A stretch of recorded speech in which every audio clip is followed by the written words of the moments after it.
And welcome everyone to our second installment of The Hang. My name is Dr. John Petrucelli, and I'm really pleased and honored to have forged a connection these last couple months with Jake Saslow, who, if you don't already know, is a fantastic tenor saxophonist and composer who has really been a strong part of the contemporary jazz scene, not just in New York, but in New Orleans, and came out here to Salt Lake City about, what was it, Jake, like 7-8 months ago now? 7-8 months ago to the Salt Lake City area. Just moved into downtown Salt Lake, and essentially we've been chatting over the last couple months, and finally decided to try and put something together in a bit more of a community setting, you know, an opportunity to kind of exchange thoughts and ideas, not just one-on-one, but with all of you as well. And so thank you, Jake, for taking the time to do this today. Thank you everyone for being here with us this afternoon. And I'm really excited to get a chance to talk with you in this format, man. Yeah, me too. Thanks for putting it together. I really appreciate it. And nice to meet all of you, and nice to meet some other musicians in the Salt Lake area. It's definitely hard to do right now with COVID and everything, with social distancing. So this is a great format. I'm happy to be here. Definitely, man. Well, let's kick it off, I think, by just kind of talking a little bit about your background, maybe some of your musical influences, and, you know, talk us through, you know, maybe some of the, you know, the professional, you know, milestones, you know, that maybe people could check out, you know, during this class, but then also, you know, afterward as well. Yeah, sure. So I grew up in the New York area. Lived in Manhattan as a kid, but grew up mostly on Long Island in the suburbs, like an hour away. And, you know, basically just studied music in the public school system. Nothing too crazy, but being close to New York and having that exposure kind of allowed me to get into music, jazz music, in a way maybe I wouldn't have before. So, you know, like high school, we were taking trips into the city to go to the Village Vanguard and do stuff like that. But yeah, so I did my undergrad in the city again, Manhattan School of Music. I studied primarily with Dick Oates. It's like the main reason I went there. Amazing guy, right? Unbelievable. So I think when you said you went to Snow to study with Patrick, I mean, your private saxophone teacher is so important. And Patrick is a great teacher and a great guy. So it's a great move, kind of like why I went to Manhattan School to study with Dick Oates. I studied abroad for a semester at the Amsterdam Conservatory of Music. The Manhattan School had that exchange program, and that was really, really cool experience. And I would recommend that if anyone has that opportunity. Really great jazz scene in Amsterdam, and just, you know, having exposure to the European scene. I made some connections there that are still, you know, strong musical connections for me. Yeah, what was that like? I mean, how and why Amsterdam? Like, you know, how did you settle on that as the choice?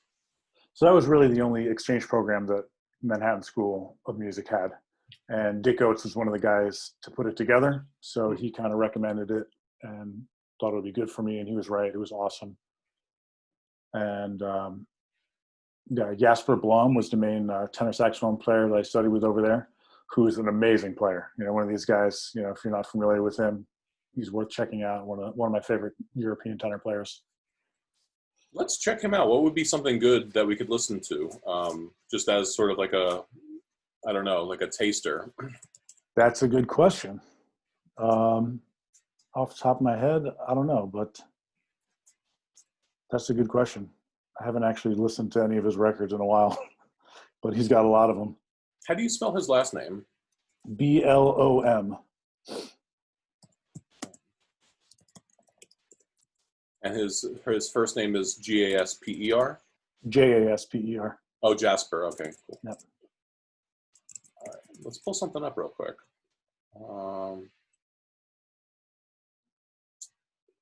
is there an album that stands out to you, or that we could? Statue of Liberty. I think this track was Sherwood Forest that I liked a lot. Yeah. Second track of Statue of Liberty. That was kind of a nice jam. So I'm enabling screen share for you. Do you want to maybe play us a little snippet? So how does that work? I can pull up Spotify on my laptop and just play it? Yeah, you should be able to. If you go to the green share screen icon at the bottom of the, like in the middle of your Zoom toolbar, it'll enable you to click, if you've got, there we go. Perfect. Cool. Oh, here we go.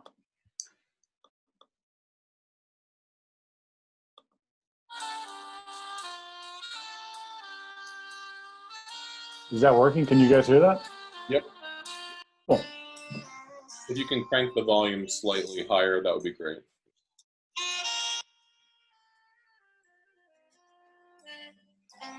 It's as high as I can get it. Is the sound coming out through your guys' speakers? Yeah, we can hear it.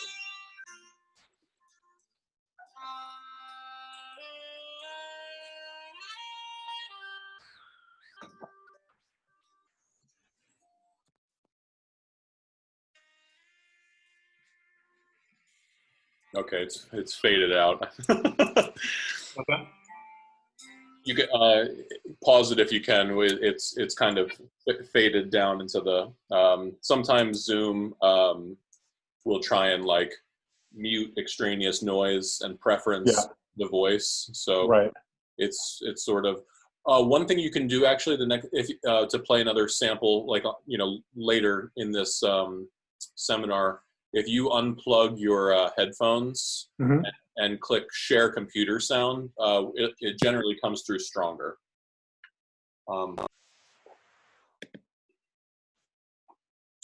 Okay, I'll have to figure out how to do that. That's cool. Yeah, we'll get there. I'm sorry, man. I kind of interrupted you a little bit to do that. What year did you do your Amsterdam year?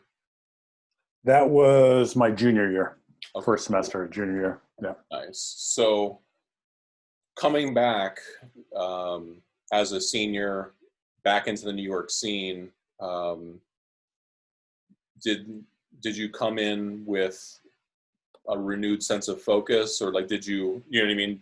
Were you kind of taking on new projects, or how did that sort of shape your last year?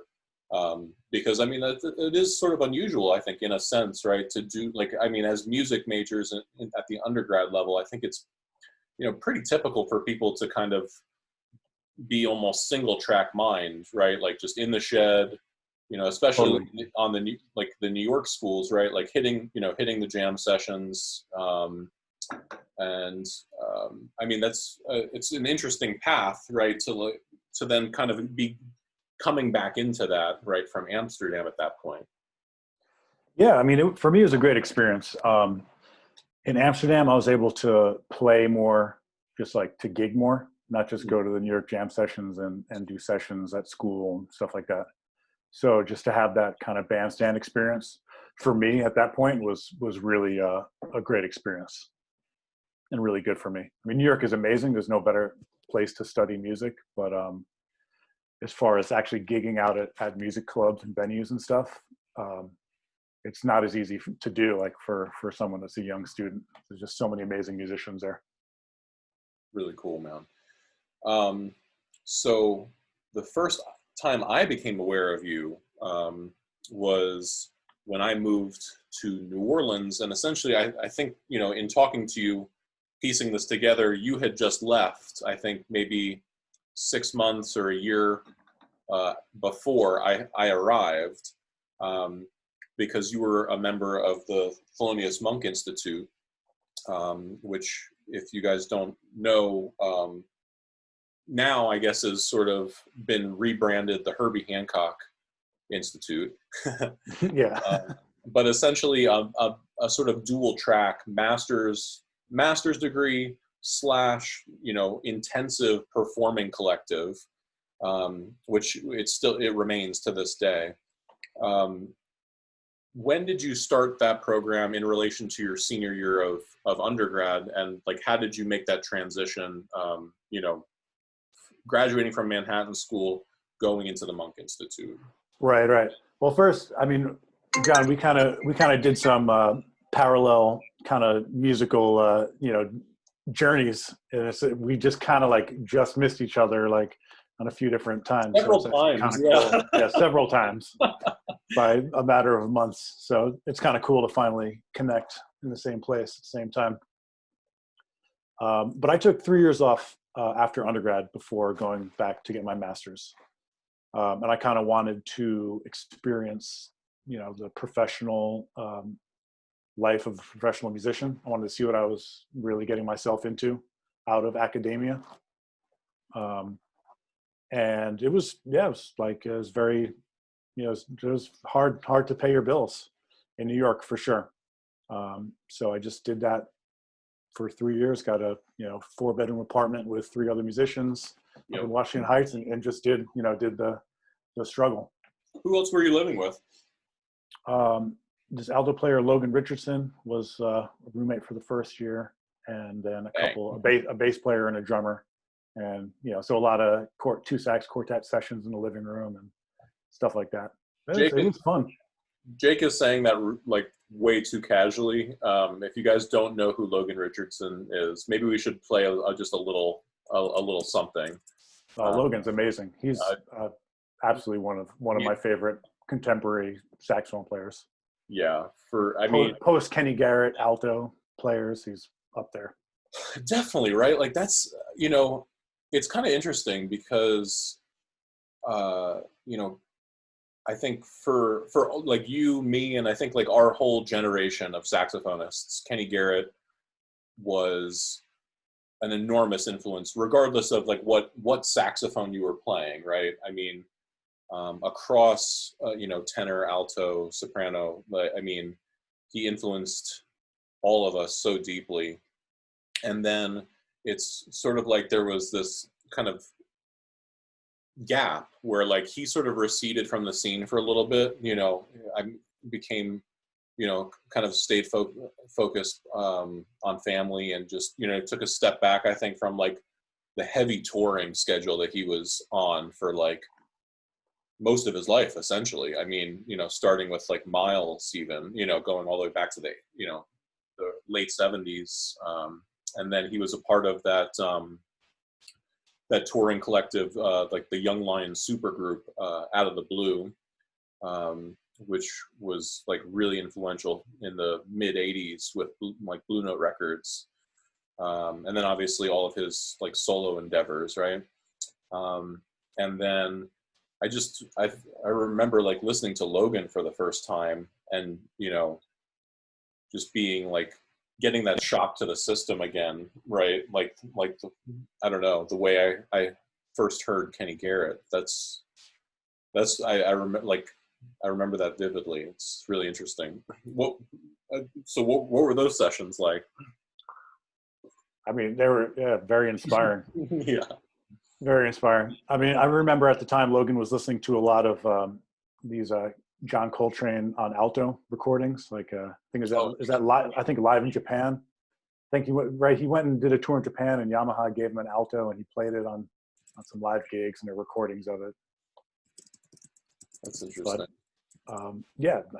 Logan is a very inspiring guy. That's really cool. So, I mean, in that 3-year time, so like, I think this is kind of interesting, right? So when you left Manhattan School, and there's this 3-year like period where you're, essentially a professional musician, just a professional musician for the first time, right? Like you're not in school. How did that inform your practice? What kinds of things were you working on?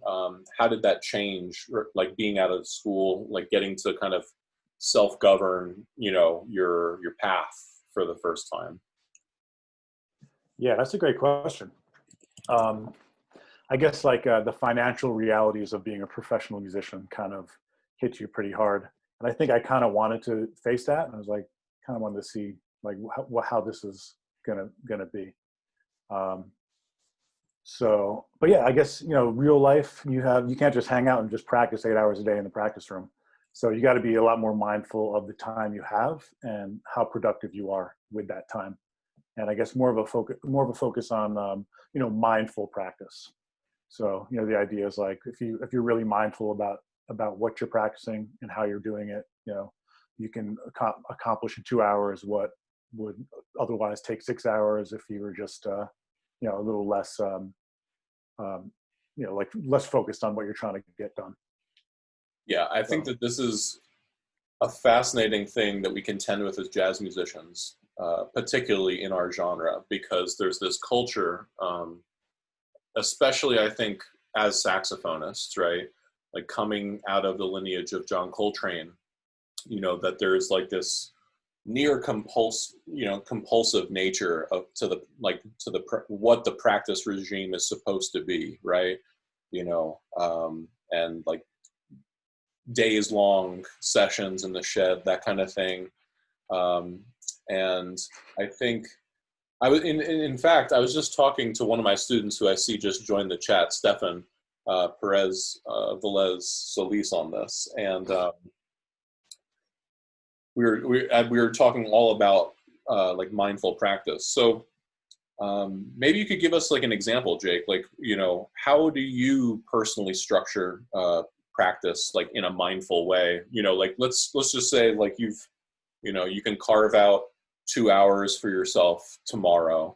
You know what I mean? To shed. What are the kind of things that you're working on right now? And I think even maybe more importantly, like how do you structure that time? yeah, great question. So I guess lately I've been practicing a lot of soprano and alto as opposed to tenor. Just I'm looking at this kind of quarantine as an opportunity to take a step back and work on some stuff that maybe I wouldn't be able to if I was having to perform regularly. Right. So like maybe experimenting with some different setups, with some different mouthpieces and stuff like that, where I wouldn't be able to really commit to that because if I'm gigging every night, I need to make sure that my sound is kind of dialed in the way it should be. So I've been doing that with soprano and alto and really trying to really get deeper into these two horns. So maybe the idea is coming out of quarantine, I'm able to, people are going to think of me for soprano work or alto work in a way that maybe they wouldn't have before. So a lot of sound stuff. So I'll structure, usually I generally start off everything with some sound exercises. And I have a list of different sound exercises I work on, not just long tones, but different things like that. Yeah, that's really cool. Give us some examples. What are some ways that you organize your sound practice, or some things that you work on? So all right, so I actually have a list. I did this to kind of, I have a notebook. Even now I have a notebook, and I have like boxes of these I still have them from when I was a kid. Me too. Yeah. I recommend it, to any student. Write everything down. You never know when you want to go back to it. Like even now, I'll go back to an old notebook and find maybe like a transcription I did a long time ago. For sure. To go back to it and like work on it again. That's an amazing thing, because you never know how things are going to hit you on the reapproach, right? Like, I mean, absolutely. Especially when you're studying with a heavy teacher, in your case, Dick Oates, in my case, I spent my master's degree studying in Ralph Bowen's studio. And I know that I still reapproach those practice notebooks, just to see what, as I mature as a musician and just a person, right? Like how some of those notes and concepts are going to hit me differently, because oftentimes you're so in the thick of it, right? Both musically and emotionally, like during your study, that you can I think very easily like overlook things that, sometimes months or years later, like you come back to and you're like, oh wow, like that concept, is something that I just kind of missed, or now I have all these other things and I can plug this in or integrate this into my playing now that I couldn't before. So yeah, keeping a practice notebook, all on board with. But anyway, you were going to talk us through some of the things that you had written down. Oh yeah. So, and this helps me out because when I get into the practice room, it's just easier to be efficient. Instead of like, oh, I'm going to work on my sound. What am I going to do today? I got a list of things. I'll go through them. Maybe we won't do. I have I think 11 different exercises. Maybe I won't do them every day. Maybe I will, but they're there. It just kind of helps me stay focused. But starting off with just the mouthpiece exercises, and this is all a lot of pretty standard stuff, but it never gets old, and it's constantly good, and especially like going back and forth between these different saxophones, it's really helpful. But just starting off with the saxophone, with the mouthpiece, long tones, and doing some scales and pitch bends with the mouthpiece.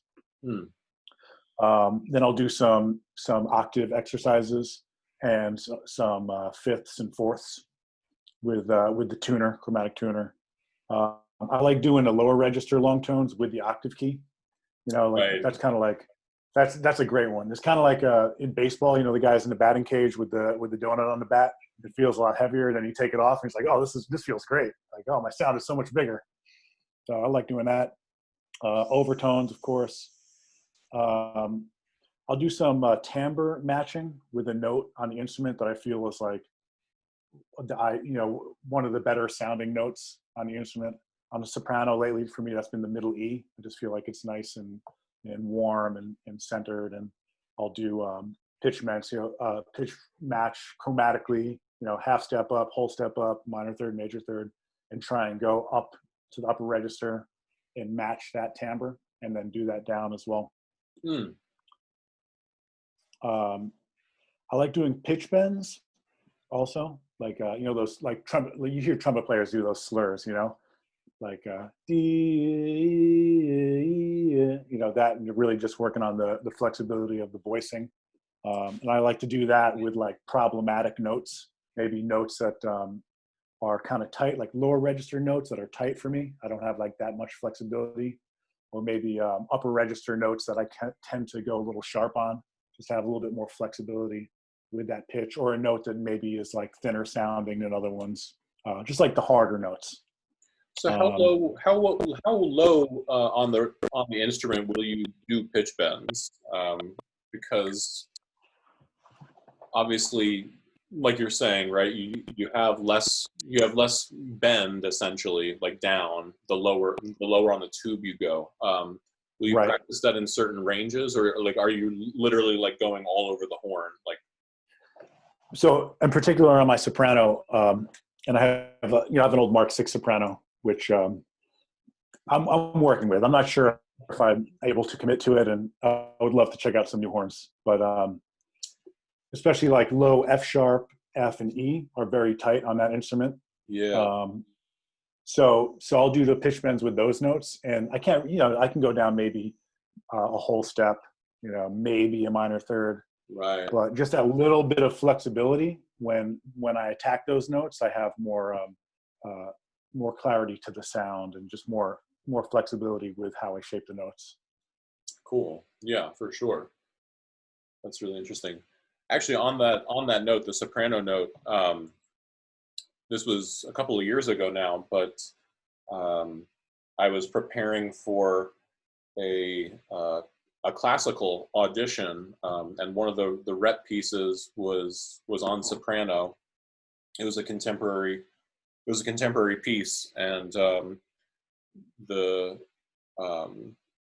passages were all over the instrument, like jumping like from the upper extremes all the way down and everything in between, often at like pianissimo. And I was playing on a Super Action 80 soprano at Cool. the time, and it got to the point where essentially I sat down and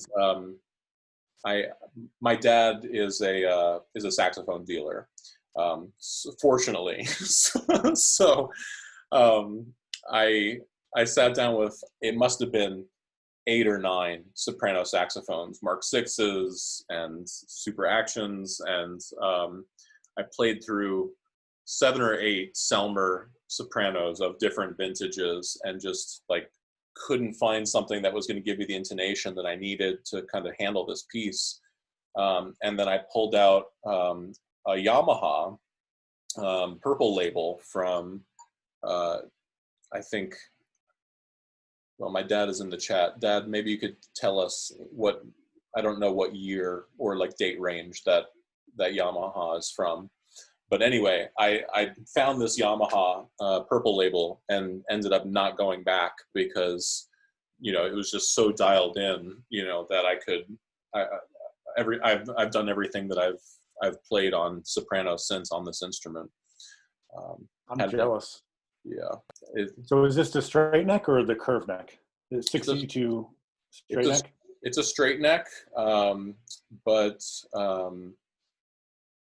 yeah, I mean, trying to find one of those curved necks, I would definitely, I mean, well, that's what, okay, I mean, should we say anything more than that's what Wayne Shorter plays on? So, I mean, like, you know, you can play on anything, and he chose a curved neck Yamaha soprano.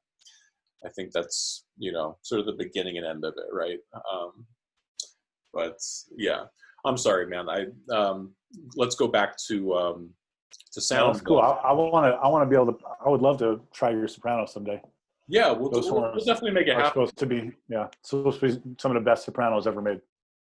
Well, and Jake, you and I were talking about this, you know, before the chat, but you know, we were talking about trying to find, you know, that process of finding an instrument.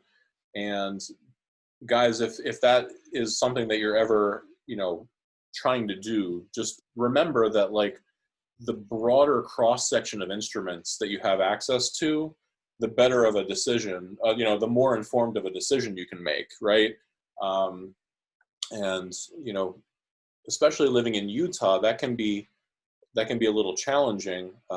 But you know, I would recommend, and I was talking to Jake about this, heading down to Las Vegas and checking out Kessler woodwinds, and, you know, I mean, there's such a huge instrumental music scene based in Las Vegas with all of the show bands and that kind of thing, that there's just a huge selection of horns, both new and used there. So I think that would be like a great option. You know, take a weekend, play through, you know, 30 horns, right? And walk away with the best one. You know, I think if you're ever in the market for a horn here in like Utah, that would be a really strong strategy, I think, to kind of make sure that you're walking away with like the best instrument for you, not just what they happen to have in the shop that day, you know, that kind of thing. So let's go back to sound, though, Jake. So we were talking through pitch bends. What else, yeah. What's next on the list? So vibrato exercises as well, both like vibrato with a diaphragm as well as more of a, you know, voicing throat. Interesting. So how do you practice vibrato? Do you work on beating or like width essentially of the band, or, you know, what are the ways that you practice that? Yeah, I like to do it with a metronome and just have the, you know, the waves start very slowly and then go up in speed as fast as I can and back down. Mostly just like triplet and you know, 16th note subdivisions, and just to kind of control it, and of course, you know, control like you know, the wave, keep it nice and even, but doing it with the diaphragm and with the voicing. I'm actually curious how like the classical guys control their vibrato. Is that more of a diaphragm sort of thing? Because, like, you know, I love like late Coltrane's vibrato. It's like really like a wide, you know, deep diaphragm vibrato. Super broad, right? Yeah, super broad. Yeah. And I'm not really like a huge vibrato guy. Like I don't really use a lot of it, but it's just a great exercise just to control it, to have that control over your sound. It's interesting, right? Because I think it's always fascinating to me that people emulate certain parts of Coltrane sound, and like a lot of the post Coltrane tradition didn't deal with vibrato at all in some cases, you know. But then, like for instance, I mean, obviously we have sort of like the the school of tenor playing following Train, you know, including obviously, you know, Brecker, Berg, Grossman, Liebman, right? Like the Jewish tenors. Um, well, right? Um, Sure, sure. and um, and it's interesting to me that all of them like started with essentially like 50s Coltrane as like their emphasis or focus, and then each of them kind of pursued different elements or pieces of Coltrane's like oeuvre, right? Like, I mean, Liebman obviously became deeply interested in late period Coltrane, right? And um, Brecker obviously, you know, I think more of like middle, you know, middle period, and Berg I think like more early period, and I think Grossman too was more concerned with early to the point where he then kind of like made this like flip into like the music of Sonny Rollins as more of Totally. like his influence. But each of them kind of dealt with vibrato extremely differently, but like from different like influence points in Coltrane's sound, if that makes sense. Totally makes sense. What is a time or like maybe even like an interpretation where like you feel like you really like do need to contend with vibrato like as an element as a saxophonist? Is there like a particular occasion or, you know, setting where that becomes sort of like more at the forefront to you? So some of the big band stuff that I do, the big band work, like there's certain swing charts, like on the Buble gig, where the lead alto wants to have, you know, certain vibrato in certain sections, and you know, you want to match his vibrato the way he's doing it. So that's kind of where it comes in as the most kind of like obvious like element of your playing for me in what I've been doing. Cool. So talk to us a little bit about the Michael Bublé band. How did that how did that, you know, come about? How did that opportunity come about for you? How long have you been doing it? Give us a little background on your association with that project. So yeah, I've been in Michael Bublé's touring band for 10 years now. Wow. Yeah. And it's been a great gig. I'm extremely grateful to have it. It's a very unique gig. There's a lot of really, you know, amazing saxophone players out there that deserve a gig like that. So I'm definitely mindful of, you know, being grateful to have that job. It's been really cool. So I got that job because the original tenor player in that band was Mark Small, and he was like Michael when Michael first started touring. He was the first guy in the band, and I knew some of the other guys in the band just from going undergrad with them at Manhattan School of Music, and I knew Mark a little bit too. So when Mark decided to leave the band, I was kind of aware of it and kind of put some feelers out. It was actually right after I had graduated Monk Institute as well. So I just moved back to New York, and you know, just I letting some guys know. I think, you know what, I ran into a trombone player in the band at a jam session at Fat Cat. So Nice. it's like these sorts of things always kind of happen and when you least expect it too. So it's like actually it's a great, you know, career lesson, you know, like you never know when things are going to happen. So just, you know, the more you put yourself out there, like who knows, if I didn't go to that, you know, jam session at Fat Cat that one night, maybe I wouldn't have, known that the Buble gig had an opening, and would, may never have happened, But, just hanging and talking to my buddy, and he mentioned, oh, there might be an opening. Would you be interested? And of course, absolutely. So yeah, I was actually doing a little tour in Germany with alto player friend of mine, Magnus, who I had met while studying abroad in Amsterdam, and we kept in touch. And I've done like a handful of Germany tours with him. So I was out there in Germany, and my buddy in the Buble band said, we want to get you on these gigs. We're a little concerned that you can't really play like that Sam Butera growling sax kind of style that Michael really likes. So if you're familiar like with those classic Louis Prima tracks, Sam Butera is the tenor player on all those solos, like Buenos Aires and stuff like that. So let's take a little look. So I actually were there any specific tunes that like you transcribed to work on that sound or approach? Buenos Aires for sure. Yeah. Cool. That's one of the absolute classics. Guess who's joining us? Oh wait, oh no. I think I just nobody. I think I just accidentally rejected Greg Ajid from the chat. It's not amazing. I'm gonna text him. Tell him to try again. Oops. Yeah. Okay. Sorry. Louis Prima's Sarah. Here we go. Let's take a little listen just to get this in our ear.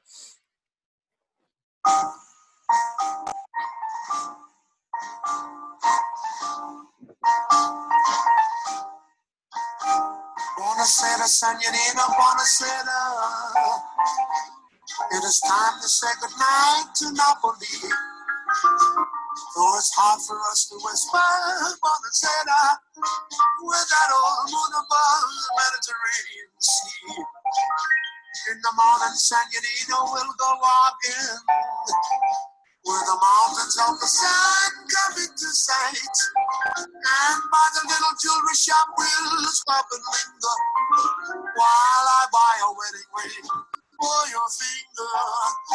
In the meantime, let me tell you that I love you.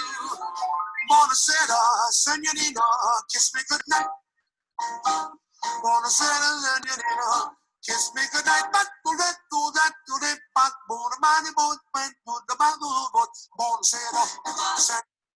Yeah. Nice. That's the vibe. Right. But that's cool. So you were digging into some of that to just try and get that sound, get that vibe into your playing a little bit. Yeah, I mean, if you hear the tenor solo, it's like this classic growling kind of style of sound. And yeah, go like 2 minutes in maybe. Yeah, I'm gonna try and find it. Here we go. There it is. Yeah.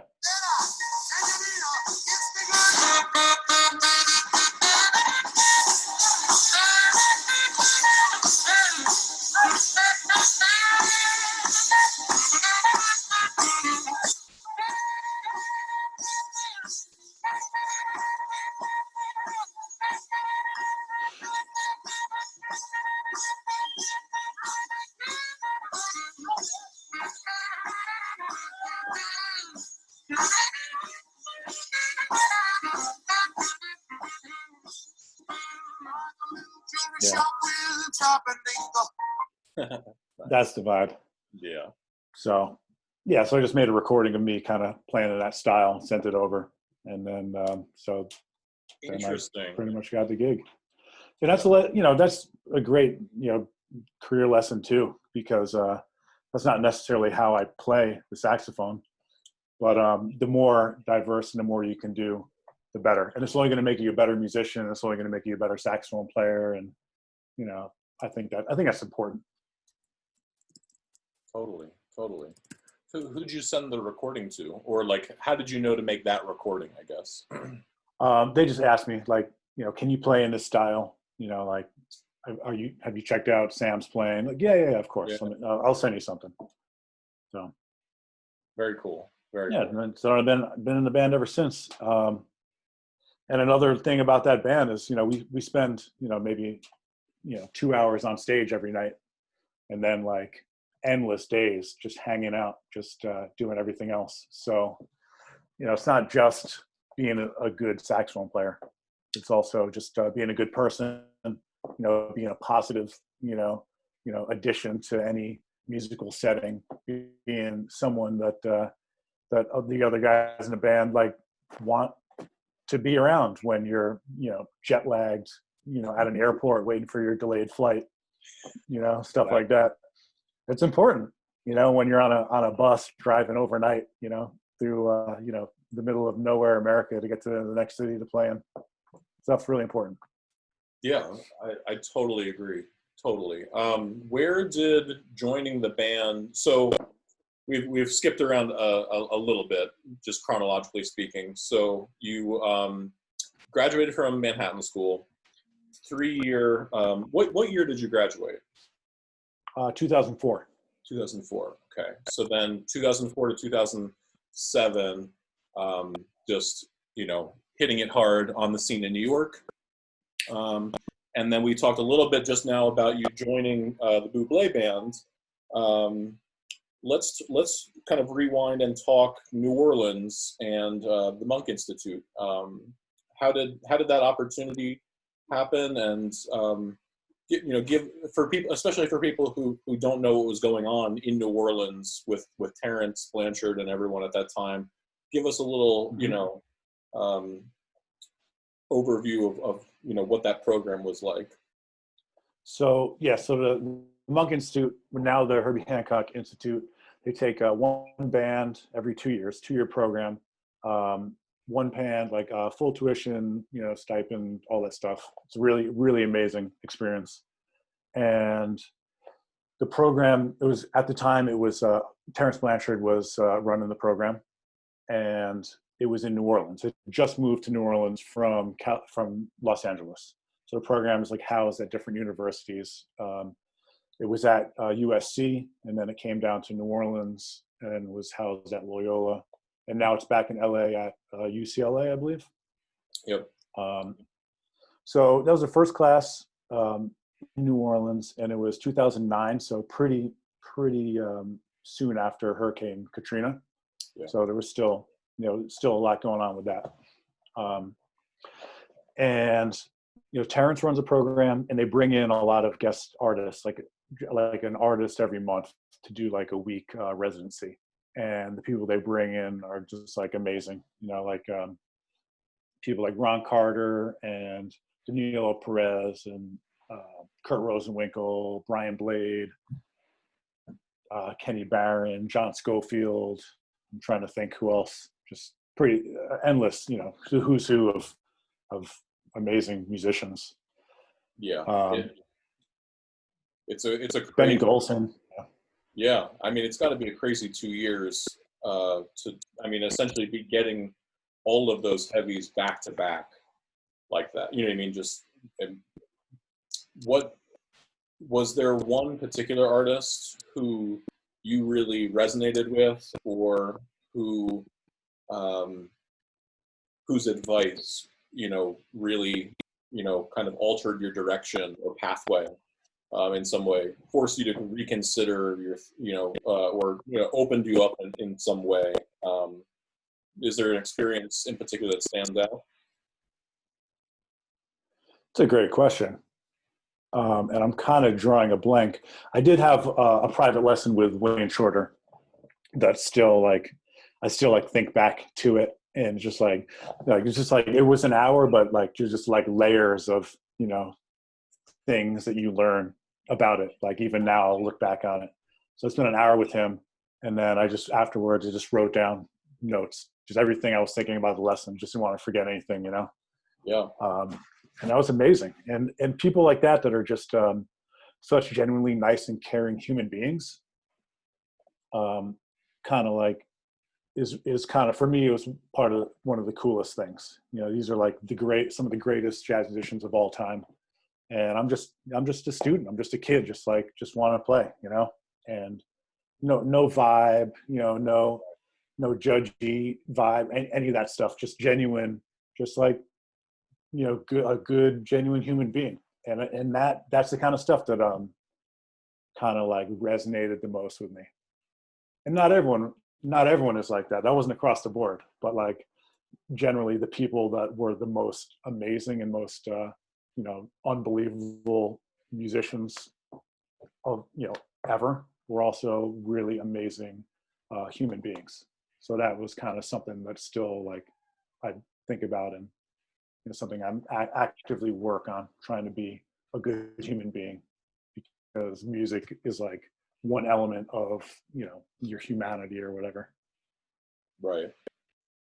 So, you know, how does one start a lesson with Wayne Shorter? Did you guys play? Was it mostly you're just like talking, or, you know, what was, you know, for people who might never take a lesson with Wayne, you know what I mean? Right. In the room with him, you know, what did that look like? So, you know, people tell these stories about Wayne's just like, he just talks like he's just out in this whole nother universe, and it's like a, you know, mad scientist in outer space sort of stuff. But with me, he was actually like really kind of like practical.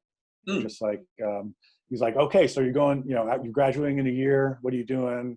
And I'm like, I'm going to move back to New York. And he's like, okay, so you're going to move back to New York. And like, what's the plan? Like all this sort of stuff. Like, talk to me like, you know, like, you know, that sort of stuff. Like very, very rational, practical stuff. I had recorded like a few tracks like like a couple months ago before I had the lesson. So I brought in like a demo, a mix of these tracks, and we listened to some of them, which I thought was really helpful with the lesson, because you could actually hear me playing some of my compositions, the people I'm playing with, like, and then he was just giving me feedback on some of the writing, and that was really cool. So one song in particular, he's like, started laughing. He's like, "Oh, that's some New York stuff." And I thought that was funny. Was that from like, okay, Crosby Street? It was a track that I did record on Crosby Street, but it was like a demo that I had recorded just before. Can we listen to it? Yeah. If you want to listen to the demo I did, or oh no, like what? Let's listen to what it became, I guess. Yeah, like, it was, you know. okay. So it was Lucky 13 on Crosby Street. Okay, cool. Let me try and pull that up. And so this would have been 2010, and the record came out the following year in 2011. Is that right? I think that was in like 2009, and then the record came out in 2010. Okay. Yeah. There's a recording on YouTube, but that's not the final track. Do you have it handy? It's on Spotify. Yeah, I can pull it up on Spotify. Okay, cool.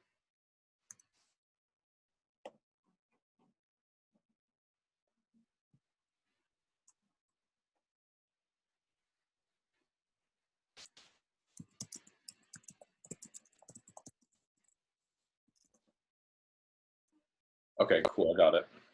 Okay, cool. What am I doing? Can you guys see this okay?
Yeah,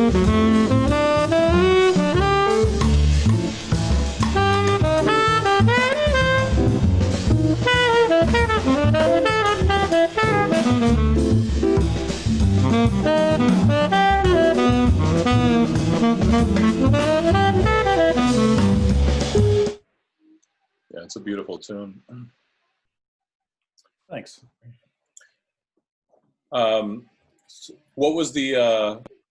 Can you share any of the input Wayne gave you on the tune? Yeah, of course. He said like like think beyond just a jazz song and just think of a song in music. And he was like, yeah, I'm hearing this counter melody in my head. And he started singing this kind of like, so I'm hearing this kind of like this Indian music kind of like drone sort of thing. He started singing this he's like, play it back. And he started singing this second melody on top of it. It was, I mean, it was crazy. It's hard to explain unless you were there. Wow. And he's like, yeah, I'm hearing this. This is really cool. Like, if I was just thinking about this as a jazz song, I wouldn't hear it. But I'm just thinking about it as music, and I want to sing this along to it. And it was just like he was just so open and like just honest and pure. It was really, really cool. So we did have a vocalist in the Monk Institute. So I tried to like write a second counterpoint melody, kind of like on what he was kind of getting at afterwards, and it was cool. But you know, he's just so beyond just like, you know, boxed into certain genres and styles of music. Obviously, it's Wayne Shorter. But Jeff Carter's asking us in the chat, who is playing guitar on that track? Mike Marino. Yeah, cool. Awesome. All right. Well, let's see. Let's talk about releasing the first album, Crosby Street. So that came out after the Monk Institute. The following year, or what was the time? And it sounds like some of the tunes were already in the works, essentially in the years leading up to the project itself. So maybe you could talk to us about, like, when did you know you were ready to undertake that first like recording project? That's always such I think a really like pivotal moment in any artist's life, is like, when am I going to put out this first like block of work to the world? And what were some of the factors, you know, that shaped that decision? You know, how did you prepare yourself for the project? And yeah, I mean, I think I put too much pressure on myself for that. It's like, oh, my first record has got to be, you know, got to make a statement. It's got to be, you know, like, got to be perfect. It's never going to be perfect. You know, it's going to capture a moment in time, a moment in your life, in your career. That's, and if you don't capture it, that moment will be gone. So honestly, I wish I had done records sooner. And interesting. I wish I had done more records afterwards too. Like, even, and the big thing for me was just the funding. You know, I put it out myself, funded it myself, studio time, mixing, mastering, all that sort of stuff. So I was pretty much, as soon as I started doing the bootleg gig, I just started putting money aside to do the record. Very cool. Yeah. And I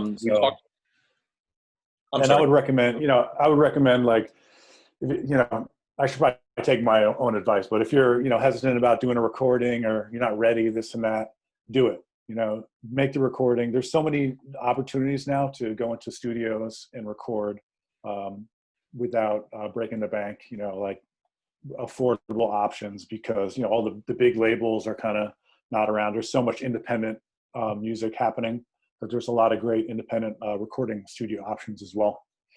And just do it, you know, like, you get worried. We get worried about being judged by, you know, recording. You know, improvisation is amazing. Gigs are amazing. It's in the moment the magic happens. Part of improvisation are, you know, it's never perfect. And then it's a moment in time that's gone, and it's beautiful. And then it's kind of hard to do that in a recording studio and commit to that moment of time forever on recording. But you don't get judged by one recording or one track or one solo. You know, it's a body of work over like a lifetime. So that's my advice, and I want to you know, like follow my own advice more. Yeah, I agreed. I think it's one of those funny things where we can get so in our own heads, like play these mental games, like leading up to a project. And the funny thing is, I don't know anyone who regrets making a recording. I know a lot of people who regret not recording, but after you kind of rip that Band-Aid off in the studio, it's like everyone is happy to have the document right after the fact. But Absolutely. getting to the place of being able to make that document, I think, is often a really challenging prospect.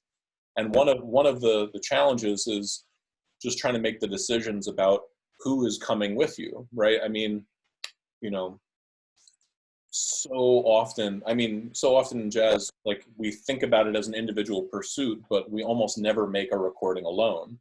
So talk to us a little bit about your choices, right?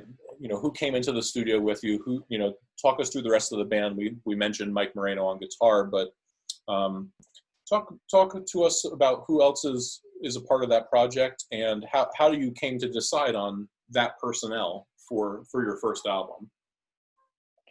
Right, that's a great question. So that album, had Mike Moreno on guitar, Marcus Gilmore on drums, Joe Martin on bass, and Fabian Almazan on piano. Such a heavy record. So many amazing players. Yeah, I mean, all those guys are unbelievable, each one of them. So and yeah, I just had personal relationships with each of them a little differently. Like Fabian was at Manhattan School of Music. Marcus I had actually known since he was 14. We've done gigs together since he was that young. Wow. And he's unbelievable. So I'm fortunate that I was able to get him on it. And Joe Martin, Marcus and Joe Martin just like have one of my absolute favorite bass drum, you know, like connections. Absolutely amazing. And Joe Martin has an album with Marcus on drums. That's amazing. I love that album. And then Mark Turner had been doing gigs with Marcus and Joe together, and just hearing them together, I mean, I didn't deserve to have them on it. I'm really happy and grateful that they agreed to do it, which is cool. And then Mike is just like one of the best guitar players I've ever heard, and I've just known him for, you know, many years, just hustling the New York, you know, music scene. For sure. What is the record that you mentioned, the Marcus Joe Martin record? Oh yeah, what's that called? So that's one of Joe's records as a leader, and it's got Brad Meldow on piano. Very cool. It is called. I can look this up. Is it Not by chance? Yeah, that's the one. Not by chance. Yeah. Awesome. Okay, that's fantastic, man. So talk to us. Let's turn back to technique for a second. You were talking about sound and setup. What other elements, particularly right now, are you working on in your practice? Maybe technical, or like in terms of repertoire. Are there any areas right now that you're kind of particularly exploring or focusing on? I've been transcribing a lot of alto and soprano solos, actually, and just trying to learn those instruments, like from a stylistic lineage as well, instead of picking up the alto and sounding like a tenor player playing a smaller tenor sort of thing, you know, Right. which, you know, that, so I've been trying to like actually study the history of the alto and like, you know, transcribing some Art Pepper as well as like a lot of Sonny Stitt and stuff like that. Nice. So yeah, that's like something, you know, like tenor players, like a tenor player like Joe Lovano, you hear like the lineage of the instrument when he picks up the tenor. You know, you hear like everything, which is really cool. So it's also just been fun to go back to a lot of like recordings I loved listening to when I was younger, alto players and soprano players and stuff, and actually like getting deeper into these alto players, transcribing some solos, like getting a deeper appreciation for the way they play the instrument. That's fantastic. We've gotten a bunch of questions in the registration for this event. Cool. For those of you who are in the chat, if you have questions, feel free to dump them into the chat. I'd love to kind of have a little bit of a Q&A to discuss some of these, because there's some really amazing questions here that I'd love to run by you, Jake. So maybe I could start with a question. This is from, let's see. This is from actually my high school student, Aiden Cutler. He's asking about, could you talk about your biggest influences and how to live comfortably as a jazz musician? Two good questions. Good questions. Good questions. Very different questions, but yes.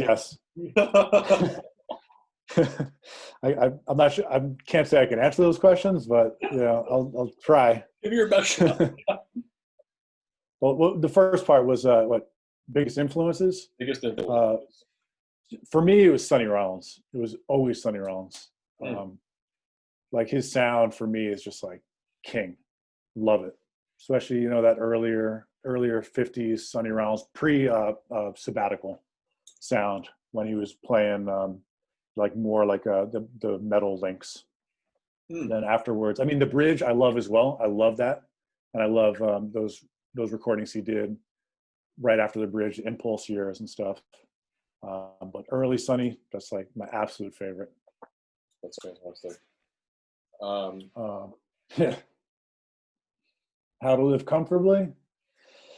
Yeah, I'm still trying to figure that one out. It's you got to really love what you're doing. You got to be committed to it. It's a way of life. It's not a job that you just do until you retire to pay the bills. It's like you live it, you know, from when you wake up to when you go to sleep. And you got to want that. You got to want that process. You got to enjoy the process while you're doing it. And also it's like you got to find out what makes you happy, because there's no one path to whatever success is as a musician.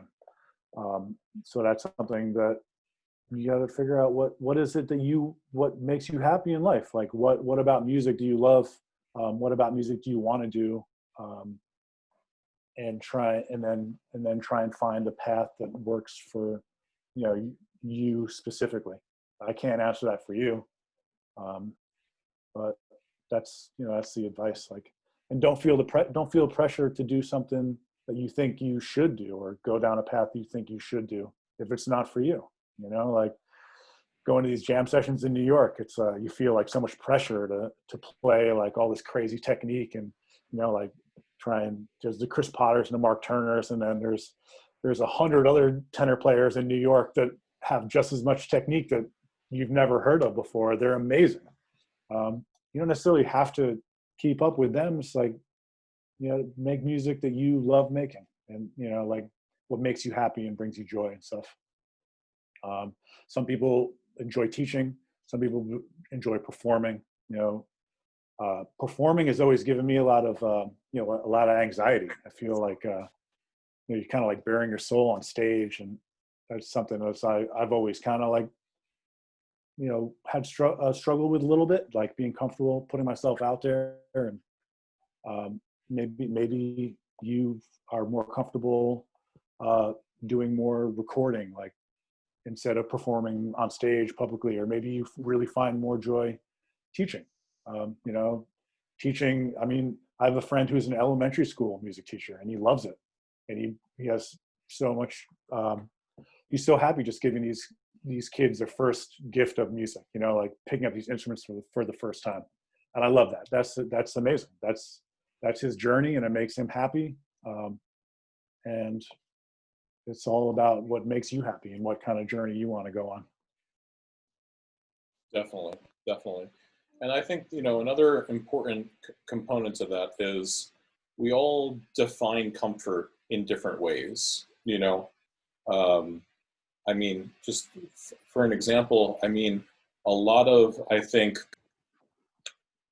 a lot of the jazz musicians, I think we could kind of point to, who are the most financially comfortable, have the majority of their income streams coming from non-jazz related musics and essentially like gigs, right? Like, you know, I think this thing seems strange to say on the face of it, but kind of, you know, bear with me for a second. You know, Kenny G is someone who essentially established his like financial like comfort and well-being completely out of the context of music, right? I mean, you know, he invested in Starbucks, made a fortune, right? Yeah. Investing with essentially, you know, someone who was just a friend starting up a coffee shop at the time, right? And that financial independence allowed him, you know, for better or for worse, right, to essentially do what he wanted as a musician. And I think sometimes we forget that, like, you know, I mean, he's recording exactly what he wants to. You know what I mean? He has the means to do that.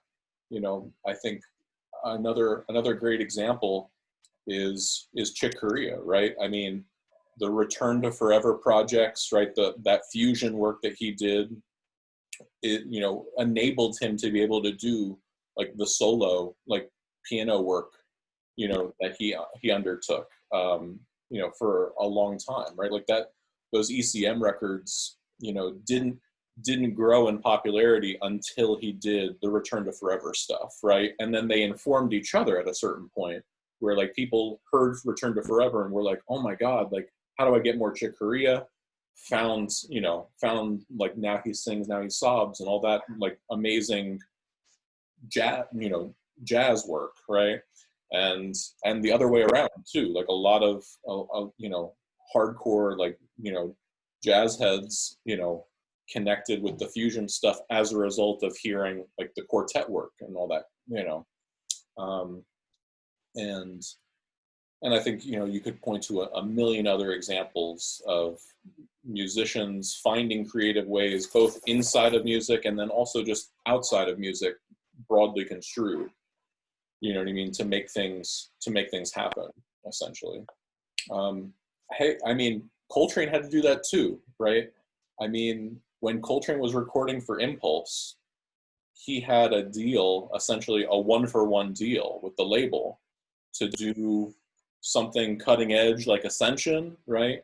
And then go in and do something with Johnny Hartman, right? And Duke Ellington. Like those albums were trades, essentially, to be able to get to do something like Interstellar Space, you know? That's cool. I didn't actually know that. That's fascinating. That's really interesting.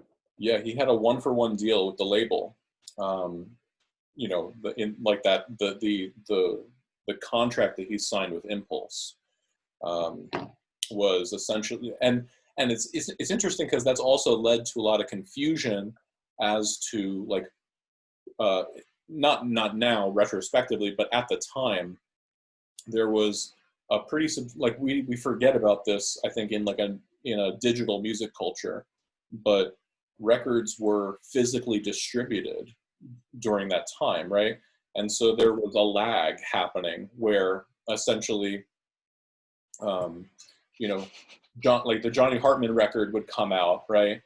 And then, that was a popular recording, people, you know, and then all of a sudden, Ascension would drop, and like there was this huge disconnect, right, within like the music consuming audience as to like what is going on here. Like I'm listening to John Coltrane and Duke Ellington, and it sounds like one thing, and then like the next album comes out, I buy it, and it sounds nothing like that. Really, you know what I mean? Right.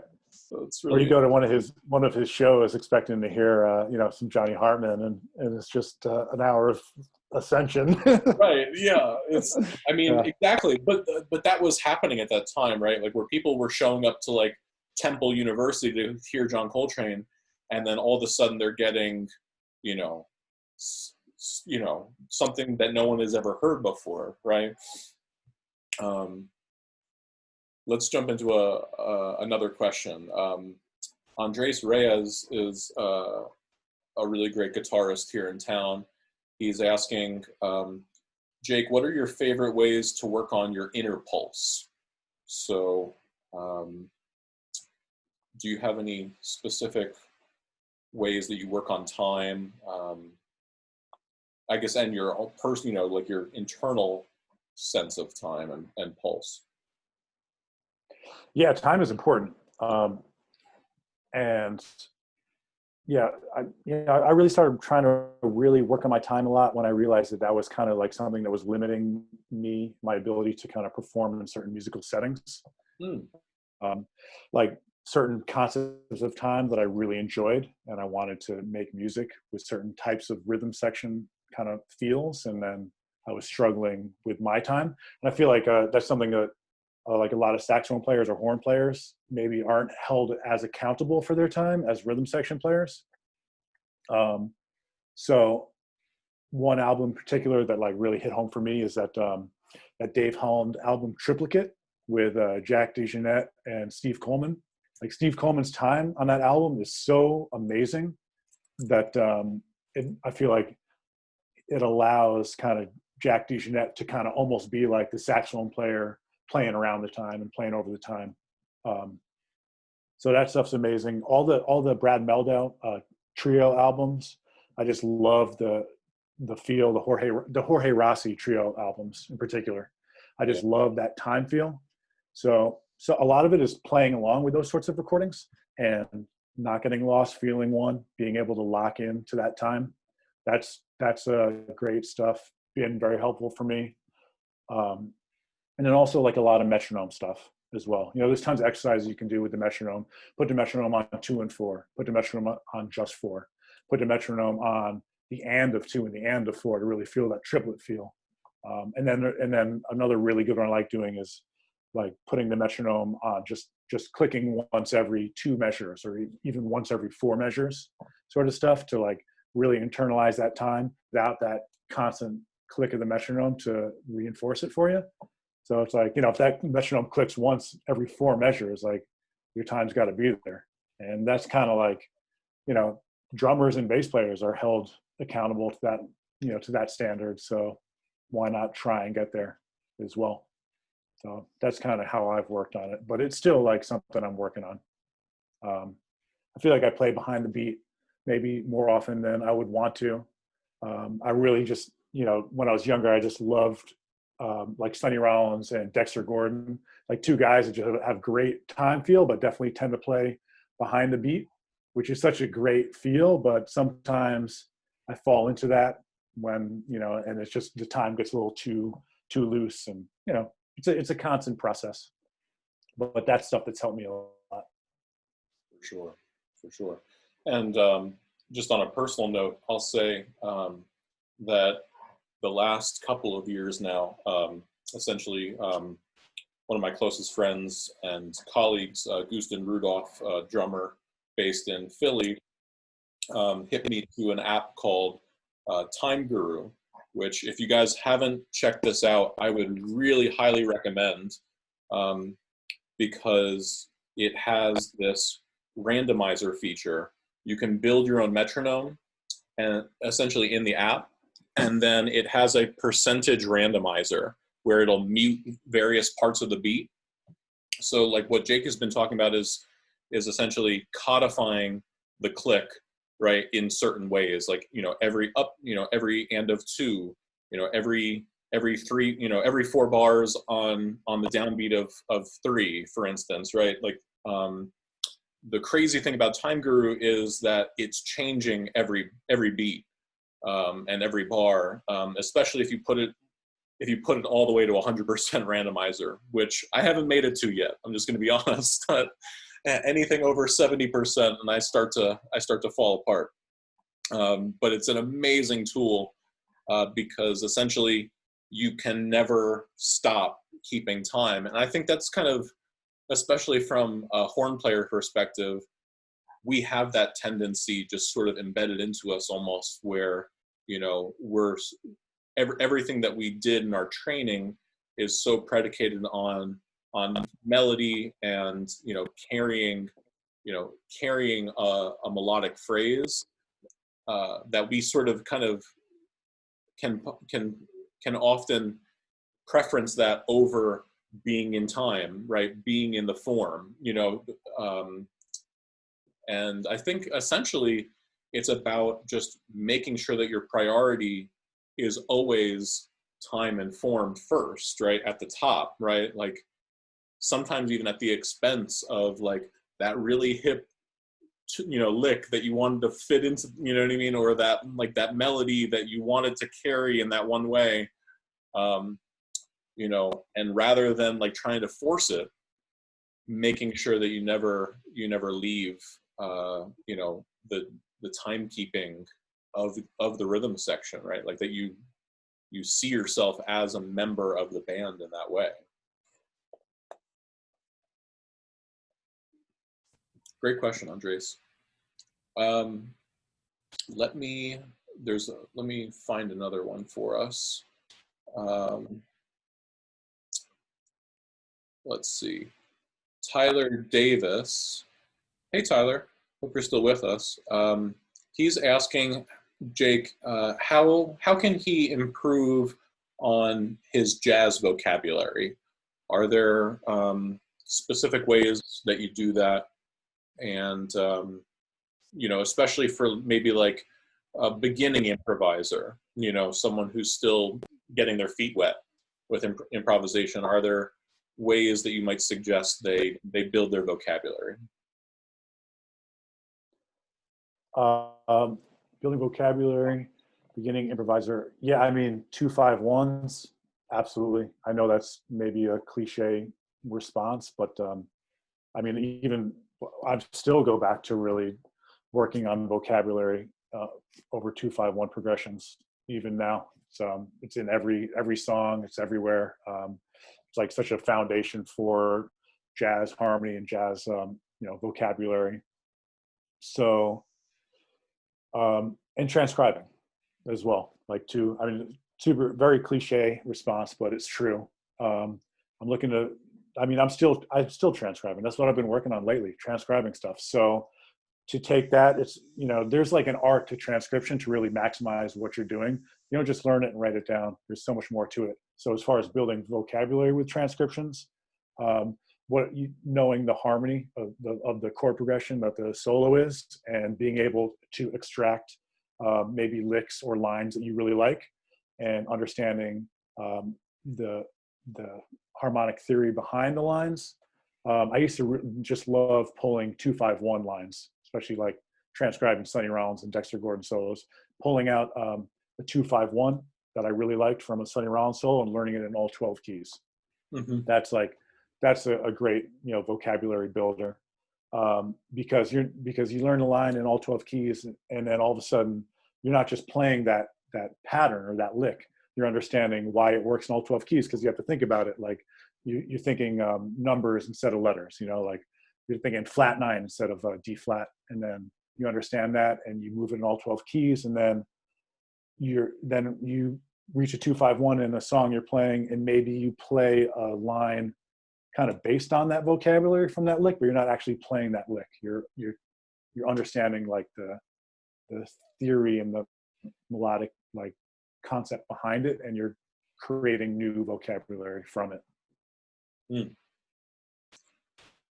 Great answer. Great answer. I do a lot. I still do a lot of that. Absolutely. I think, especially I think it's especially valuable to think about what you do after you're done transcribing, right?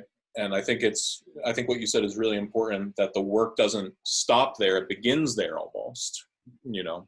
Where once you have that transcription, analyzing what you've transcribed in relation to the melody, pulling out, essentially, right, pulling out the stuff that you love and making that a part of who you are as a player, is really, really important. Jorge is asking, Jake, do you play other woodwind instruments? If so, how do you approach both of the practice times? That's a great question. Especially in the Buble band, are there doubles? How do you structure your practice as a multi-instrumentalist? That's a great question. And if Greg is still in here, he would be a great person to chime in for that. Yeah, he's the man. So Greg he's the man for that. Amazing saxophone player and clarinet player. And he also has done this last Buble tour with us as a second tenor player, which has been a lot of fun. And he plays clarinet as well as tenor on that tour. I just have to play tenor. But that stuff is really important. The doubles, absolutely. So I do play flute and clarinet. I'm a better flute player than clarinet player. But to be honest with you, like both of those doubles I have neglected over the years. It's not something I'm proud of. I'm sure I've lost work because of it. It's just kind of how I kind of prioritize my time. If I were to do it over again and if I had a redo, I would just pick up the flute and the clarinet and just put in 20 minutes a day. Just doesn't seem that hard to do. I definitely spend 20 minutes a day on Instagram and Facebook for sure. So if I just picked up the flute and the clarinet every day, just 20 minutes, who knows where I'd be right now, like 5 years, 10 years later. But it's so important to just have that continuity to do it every day, even if it's for a small amount of time.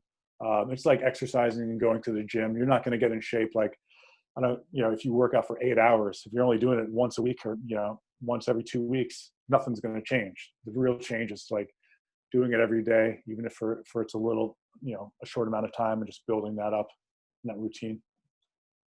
So Greg answered us in the chat. Greg, you can come off mute, man.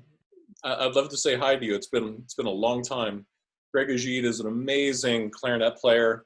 And then, over the years, it's been amazing to see, his career evolve from afar, and now fantastic saxophonist as well. How you doing, man? Hey, what's up? I didn't mean to just bomb in on this conversation. No, I'm so glad you're here, bro. It's amazing to see you. How you doing? I'm doing well. I was sweeping my floors as I was listening to you all talk, and I'm like, oh wait, I hope they don't ask me about this question. We roped you in, man. We found a way to rope you in. But I mean, if y'all are trying to double, honestly, it really comes down to mastering one of them, because you have to go through that process of figuring out what the process looks like to master an instrument. Once you understand that, you got to go through that same process on another instrument. And then you also have to be patient, because it's like, even my saxophone playing, it's never going to be as good as my clarinet playing. And that's just the way it is, and it's all right. Like, there's some cats like Victor Goins who, he can like solo, or Ted Nash, you can like actually solo on every instrument, which is like completely mind blowing. But those guys like Victor would play a C major scale on clarinet and pick up his tenor, and play a C major scale on tenor, and then pick up the flute and play, B flat on flute. And I think a lot of that practice, just being patient and switching between the instruments frequently will help you. For sure, man. Here's something interesting. Would you say that, like, if you really wanted to be serious about doubling, you need to go to if you want to be serious about playing clarinet, you should go to a clarinet teacher, like not just essentially like, I think oftentimes like we're studying saxophone, our teacher plays some clarinet, you know what I mean? But do you think it's useful to like specifically seek out that flute teacher, like someone who specializes on that instrument as their primary instrument, to be able to help you, especially like get started with fingerings and that kind of thing? Certainly. I think that's like tremendously helpful. Like, everyone has a different approach to the instrument. I found, like, in my experience, like classical teachers have like an immense understanding of like how to play the instrument. A lot of jazz musicians, maybe, like someone like Jake. Jake has an incredible foundation of like every little like bit about how to play the tenor. Right. Some people don't. Some people just play tenor and that's it. And Right. but on the other hand, these classical musicians, they spend, a lot of their time is spent mastering the actual instrument, because they're not actually they're not trying to figure out what notes to play on a C7. Like, Right. Mozart already figured that out for them. So they got to figure out how to play the instrument. And those musicians really understand every intricacy of the different instruments. Here's an interesting kind of like caveat to that. I'd love for you and for Jake to weigh in on this. The older I get, the more I'm kind of realizing that a lot of the technique that I'm continuing to develop as a saxophonist is instrument specific. And I mean that like literally in terms of like this instrument. I know how to play this instrument, not just the saxophone.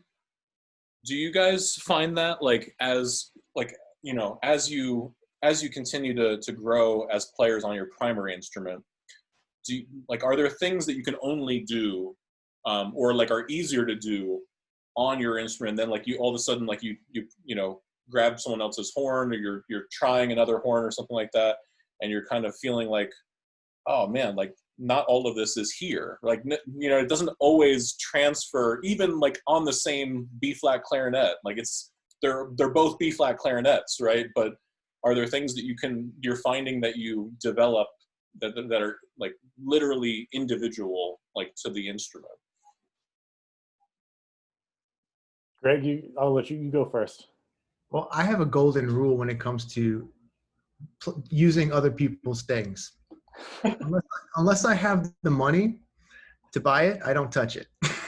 Nice. So true.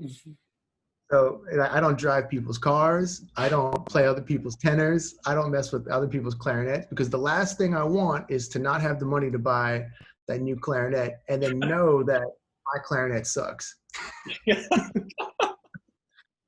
So that's my rule. I hear you. Jake, you want to weigh in? That's funny. Yeah, I mean, that's absolutely stuff I deal with. I wouldn't be able to have my same sound if I playing on other horns, other tenors in particular. Like my tenor saxophone is something I've spent a lot of time with, and especially with these vintage horns, there's so many differences between each individual one, even with the same model.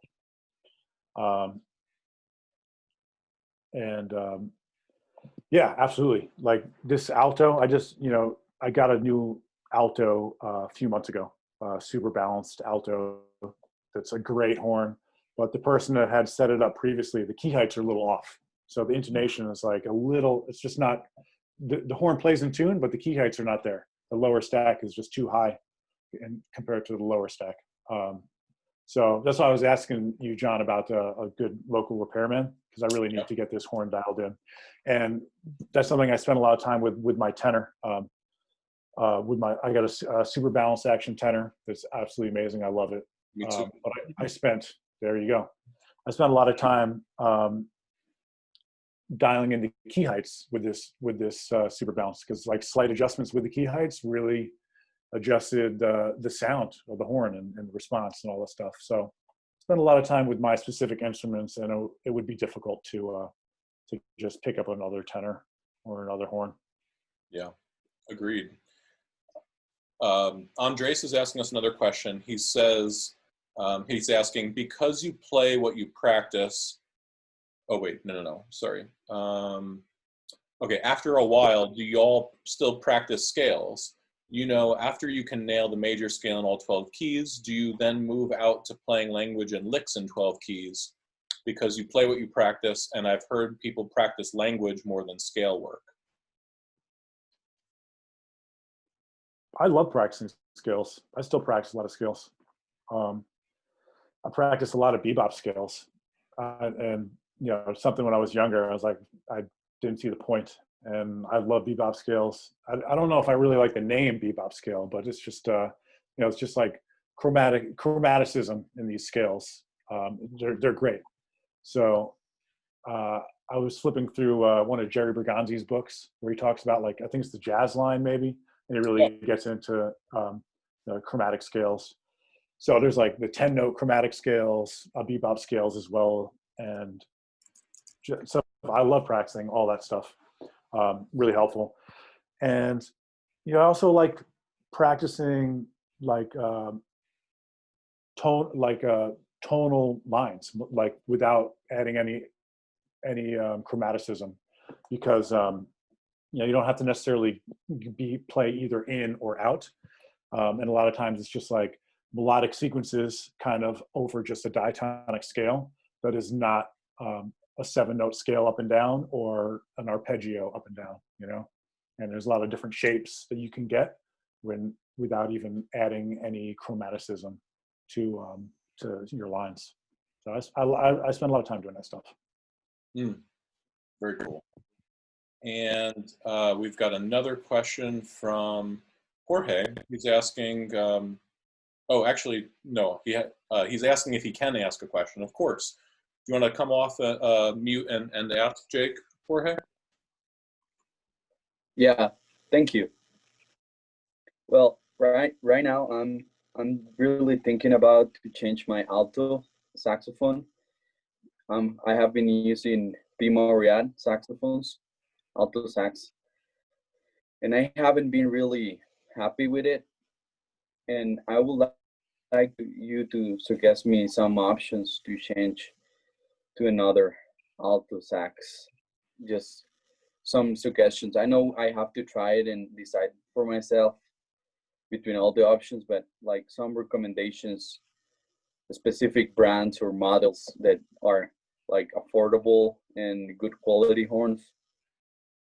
I was mostly thinking about Selmer Series 3 or Reference 54, as well Borgani saxophones and some others, but I would like to hear your recommendations about alto saxophones. Thank you.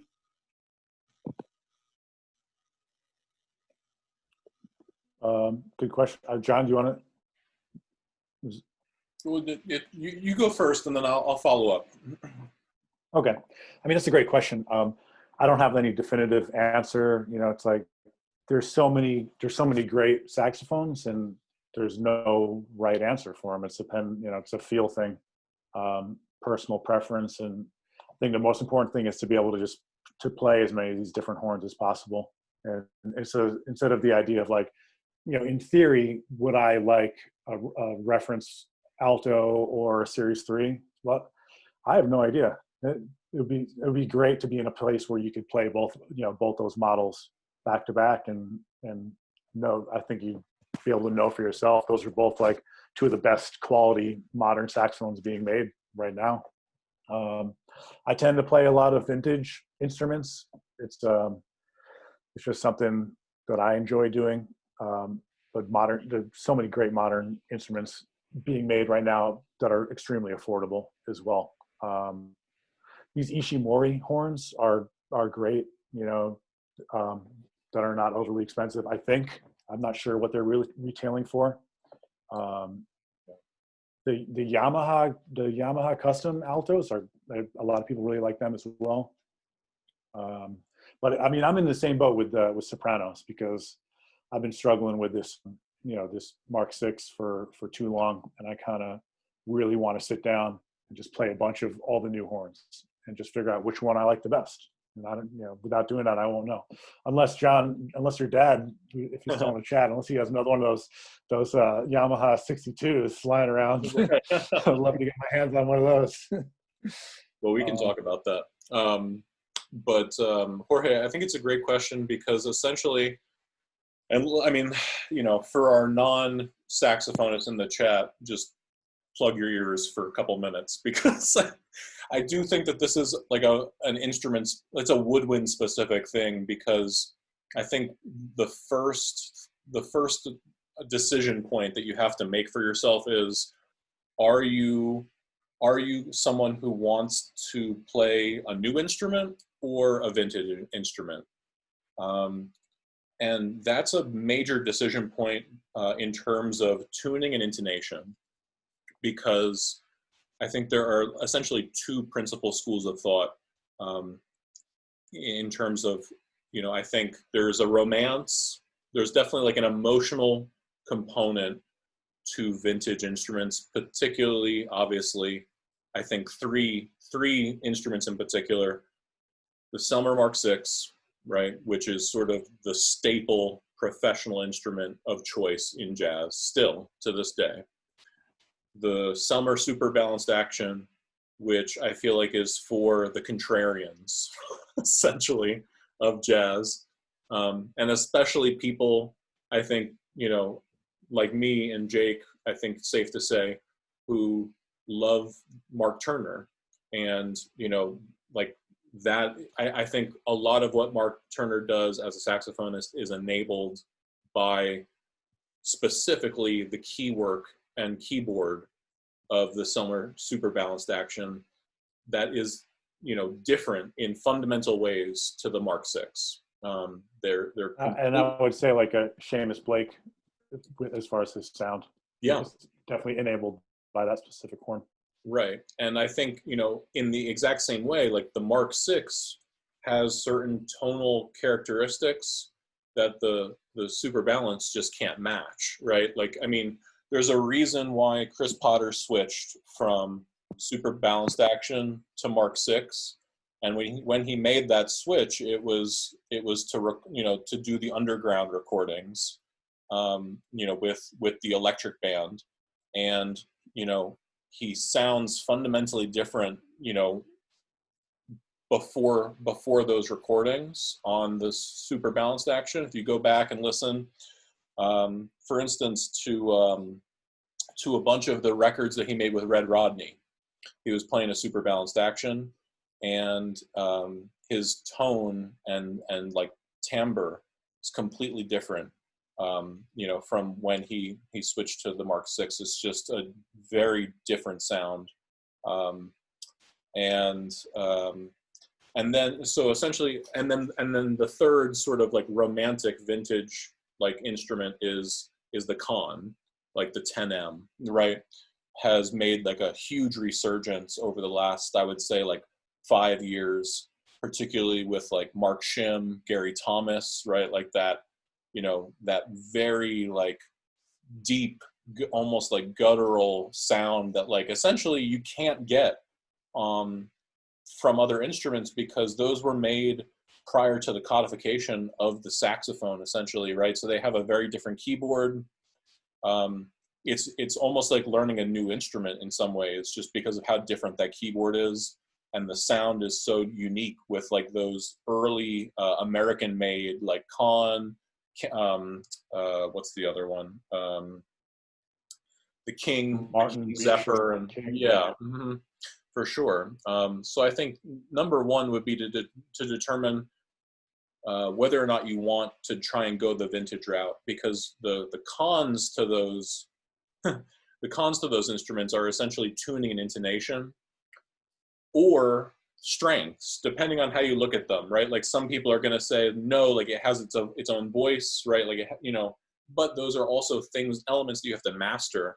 Like Jake was talking earlier about, like, I have, focusing on specific notes, right? That pop out of the register of the intonation of the instrument. And essentially those issues have been ironed out, like using CAD and like computer like laser technology, like in terms of how they actually make the physical instruments. Whereas prior to essentially the 1970s, it was all handmade. Like there was one man like in the Selmer shop, right, who would make a saxophone, and each instrument was essentially manufactured by one person. I think there are real advantages and disadvantages depending on whether you want to go with an instrument that was generated in such a way that like the registers, right, are consistent from the top to the bottom of the instrument, because they were designed that way, in like by machine.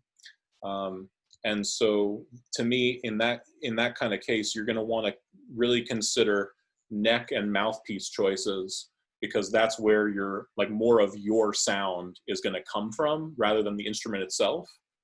Whereas, you know, I know like when I first got my super balanced action, it took a long time to find like a mouthpiece set up to tame the instrument, essentially, to make sure that like everything was, you know, intonation wise coherent across ranges and different like intervals, that kind of thing. Took time to sort of like master the instrument itself.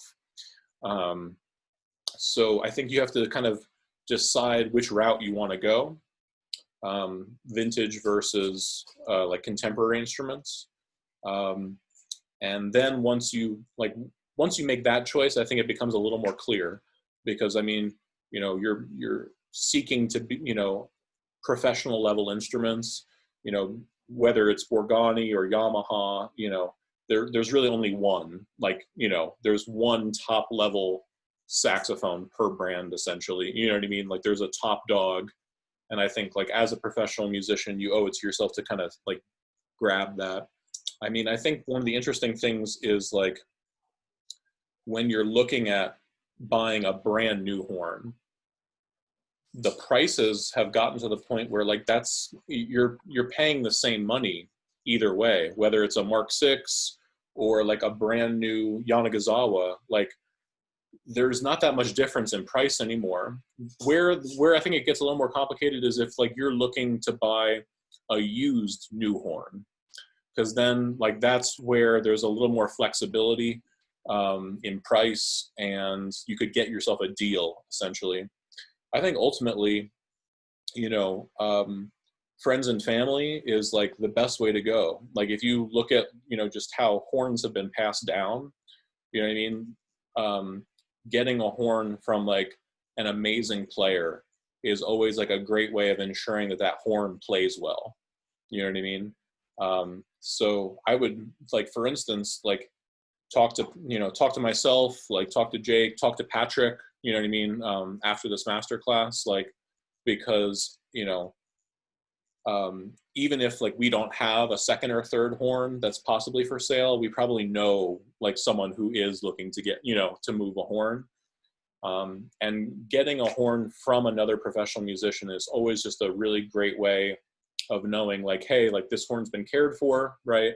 You know, it's been set up, you know, in a way, maybe not in like, you know, exactly for me, right? But it's been, you know, like there, it's at a certain level, you know, of setup and intonation. So yeah, we could talk about that. I'm sure I rambled on way too long even there, but there's a lot of stuff to consider there. Yeah, I could nerd out about that stuff all day long. For forever. Thank you. But Jorge, you have, you know, P. Moriarts are solid horns, so you have a solid horn to work with. So don't, you know, just remember that. It's not like you need to move on ASAP. And with the pandemic and stuff, it's harder. It's hard just to like be able to play all these horns. For sure. You know, ideally, to be in a scenario like John, what you were saying about making a trip down to Las Vegas to those music stores, to be in a place where you can play all these different models like back to back, as opposed to playing one model one day and then another model a week later. Back to back, you have like a much better understanding. Every day is different. Every, you know, reeds are different, stuff like that.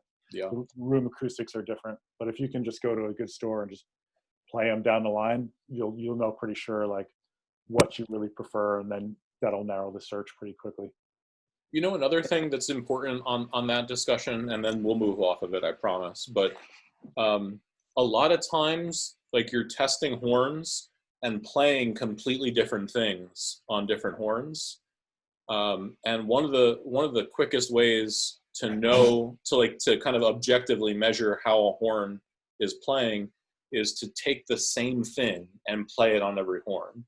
You know what I mean? Like a lot of times, like choosing an instrument can kind of be like choosing a wand or something in Harry Potter.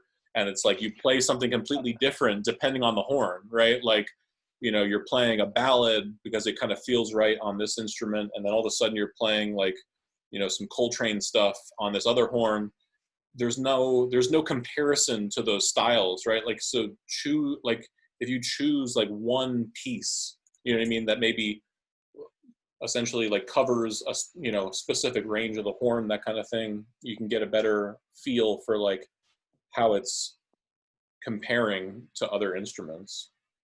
Great. Thank you so much for the explanation. For sure, man. So Jeff Carter's asking, Jake, are there other music genres that have significantly influenced your playing? Asked another way, where would you classify your compositions and soloing style when you're purely doing your thing with no specific commercial objectives? Interesting. I mean, I would say generally when I'm playing in general, I don't really have any specific commercial objectives. I don't think I would be playing jazz saxophone, if I had specific commercial objectives. But yes, okay. I mean, so I grew up listening to a lot of like 60s, like Motown and 50s and 60s rock and roll, Motown, that sort of stuff.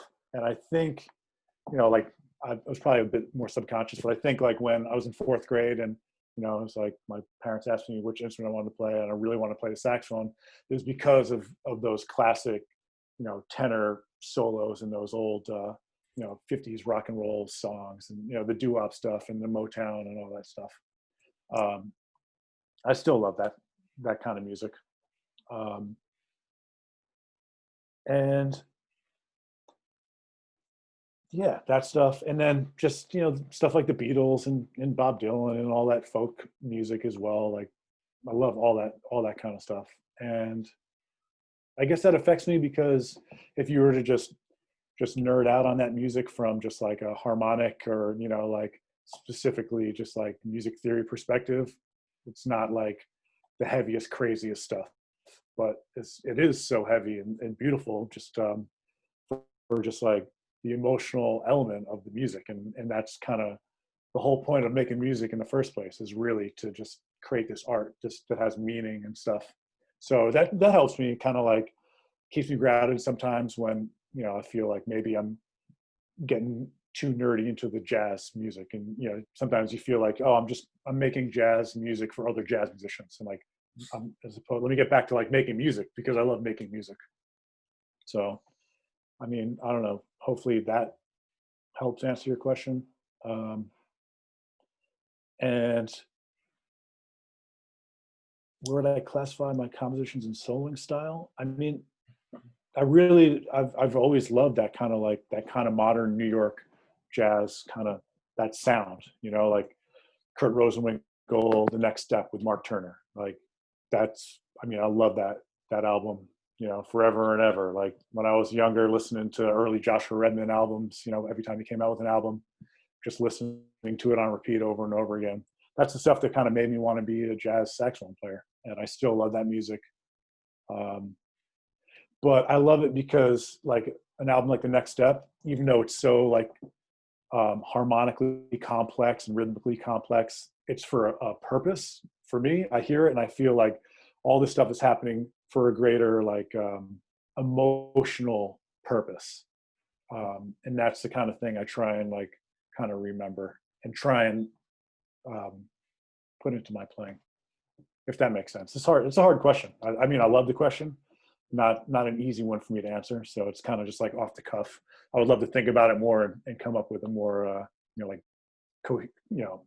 coherent response. But hopefully that makes some sense. It does, yeah. Let's take. There's one more like saxophone technique specific question that I'd love to ask you. This is from Derek Lewis. He's a freshman tenor saxophonist in the University of Utah jazz program. Great. He's asking you, could you talk a little bit about intonation in the altissimo range? So I guess he's kind of exploring the altissimo range of our instrument for the first time. And I think it's always like a real challenge for to manage, right, fingerings, threading technique together, right, how to get into and out of the altissimo range, you know, how to sound, you know, how to get those notes to sound right, if you will, you know, as you know, someone coming to that range for the first time. Are there things that you practice specifically to work on that? Yeah, I mean, I went through a period where I really spent a lot of time working on that. And yeah, you know what? And John, I would love if you had a altissimo fingering book that you would recommend that really listed, you know, the good charts, a good chart, because there's so many books, there's so many different fingering charts for all these stuff, and so many of them for me don't really work. At one point, when I was studying abroad in Amsterdam, I had a huge chart, and somewhere I was been looking for it. I can't find it, but it had like every book, you know, every altissimo book in all their fingerings, and it was all mapped out for each note. And I spent a lot of time going through all of them, figuring out which ones worked best for me and my specific horn. And that's another thing. If you're playing a vintage horn, certain ones are going to work for you that don't work for a different horn. And then I took out all the ones that worked best, and then I kind of mapped out a couple of different, like, you know, scale sequences, because like moving like arpeggios and scales, like certain sequences work better than others, and I was able to work out some scales that were cleaner for different scales. And so I have a couple different fingerings for different notes that work depending on where I'm coming from and going to as far as the lines. And then just practicing, you know, like anything else, practicing your scales, like nice and easy, maybe with a metronome, that sort of stuff. Long tones in the altissimo range, really helpful too. Like playing an altissimo note, holding out as long as you can, as quietly as you can, and without cracking it with a, you know, with a chromatic tuner, doing a dynamic long tone, starting really quietly, increasing the volume as loud as you can while keeping the tone, and then bringing it back down, having that sort of control. And then also I love doing pitch bends in the altissimo.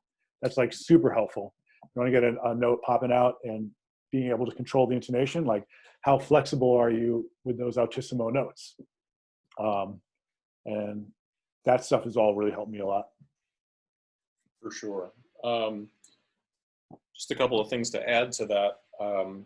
Derek and anyone else getting into altissimo for the first time, I feel like for me personally, there have been 3 books in particular that really helped me with altissimo.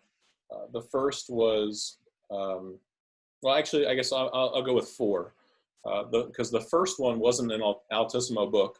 It was the Hal Leonard set of transcriptions of John Coltrane. And if you get into like, there's a whole Hal Leonard series of transcription books for saxophone. They have, and at this point I've bought them all. There's like John Coltrane, Sonny Rollins, Paul Desmond, Coleman Hawkins, Lester Young, and I'm sure I'm forgetting several. I mean, you know, they have them for almost everyone, like every, you know, milestone musician. I remember working out of the John Coltrane transcription book for the first time. And one of the really helpful things about that transcription series is that there are fingerings that the authors have provided to try and get those notes to sound, not just get the notes to sound, but get the notes to sound with that like tone and timbre that like Coltrane, for instance, uses. And I think that that's, you know, kind of what leads me into like an important discussion of the altissimo is, I think at this point it's an assumption that you can play altissimo, particularly as a tenor player in 2020. You know, a lot of contemporary jazz music, just the melodies demand that, right? Like Jake was talking about Mark Turner in the Kurt Rosenwinkel band in the 90s, right? And early 2000s, those melodies require the altissimo on the tenor saxophone in order to get, you know, in order to just play the melody. Like you have to be in the altissimo. That being said, the altissimo doesn't exist, you know, in terms of how the instrument was originally conceived, right? So it's a manufactured, or it's like a synthesized approach based upon, you know, the overtones and the natural tendencies of the instrument. And that's really important, both of those aspects. So overtones, right? That's how the saxophone was originally designed. The original saxophones developed by Adolph Sax had no keys. So it was a purely embouchure-driven, activity to get different notes to sound on the instrument.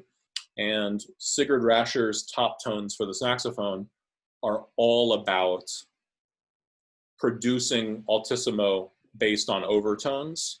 And so I think, like, for anyone getting into the altissimo, tuning your overtone series is like step one, because the better you can produce overtones and tune the overtones to sound as much like your normal fingerings as possible, the easier your intonation and tone production in the altissimo is going to be.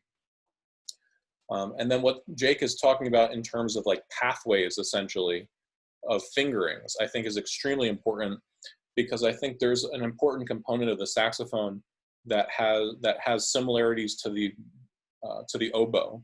So, you know, when we think about oboe pedagogy, one of the things that we think about is oboe players are taught multiple pathways when to use a fingering in a specific instance, right? There are sort of vertical fingerings, so when you're playing more chordally, essentially, and then horizontal fingering, so when you're playing more chromatically or in terms of stepwise motion. There are specific fingerings for those occasions. And I think thinking about the altissimo from that perspective is incredibly important. And I think two books that really do this well are Ted Nash's Studies in High Harmonics is, I think, deeply important to that study. And then the other book is Dr. Lucky, Saxophone Altissimo. Robert Lucky, I think is his first name. And it's a process of experimentation, like Jake was saying. You know, not every fingering is going to work on your specific instrument. And I guess that kind of goes back to what I was asking earlier, Greg and Jake. You know, you learn your instrument. My particular tenor saxophone, I know what, you know, I have like 2 or 3 fingerings for every altissimo note that are going to sound, and not all of them are in tune, right? Like, I mean, you know, I have, you know, there are specific fingerings that you can use to hold a note versus the best note, you know, the best fingering in a tight transition, or like if you're, you know, trying to do something very technical. And I don't use the same fingering for those occasions, essentially. Like there are pathways through like scales that I'll use certain fingerings for, but I would never use them to like play that note and hold it like as a sustain. And that's essentially different for everyone. And I think it's one of the things too, where like you can really distinguish players based on their approach to altissimo, right? So for instance, like we've mentioned tonight, Chris Potter, I'll throw in Donnie McCaslin, Mark Turner, right? Seamus Blake, all 4 of those players, right, have world-class, right? Like they are the best altissimo players in the world, I would say, even. I would go as far as to say. And yet all 4 of them use the altissimo in totally different ways, right? And depending on, you know, which one of those musicians, like you know, you want to investigate, right? They're using altissimo for very different purposes. You know, I think, like, for instance, you know, just in talking to Chris Potter, like one of the things that he, you know, really made an effort to do was to take Charlie Parker transcriptions and play them in the altissimo. That's an incredibly important, like, Rubik's Cube to like understanding Chris's playing, right? And when you listen to that, right, like you could, you know, if you if you drop the needle of Chris playing something really intricate in the altissimo range, like, I mean, there are people who think that that's alto sometimes, right? Because of the range of the instrument and, you know, without like enough context, essentially, you could be forgiven, I think, for thinking that like he's playing alto, essentially. Whereas Mark Turner, right, is a gigantic student of classical flute repertoire. And so a lot of his playing is more driven by like melody and lyricism from 20th century classical flute technique. And, you know, he's an expert, you know, in terms of like interpreting, for instance, you know, La Merle Noir, like on the saxophone. And I think that you can hear that difference, right? Like in terms of how they approach the altissimo range very distinctly. Like there's no mistaking Mark Turner in the altissimo versus Chris Potter in the altissimo, just as a for instance, right? And so I think it also becomes personal in terms of like, what are you using the altissimo for? What is like, you know, what is that range, you know, bringing out in your music making? I think those are all really interesting things to consider. So some food for thought. That's a great answer. I learned a lot. I didn't know that about the oboe, the different fingerings. That's really cool. You know, I've been thinking about that a lot personally because one of the things that I've been working on a lot during the pandemic is multiphonics. And essentially I began thinking about this because every description of multiphonics that currently exists in saxophone literature is fingering based. So essentially, like, you know, here is a book of fingerings that produce these sounds in terms of multiphonics. And there's a parallel here to the altissimo because it's a similar thing in terms of the altissimo where early altissimo books literally just gave you fingering. Here are fingerings for the altissimo, and it, you know, essentially like you're describing, Jake, right? Like it's then incumbent upon you to figure out like when to use them or if you can even use them, right?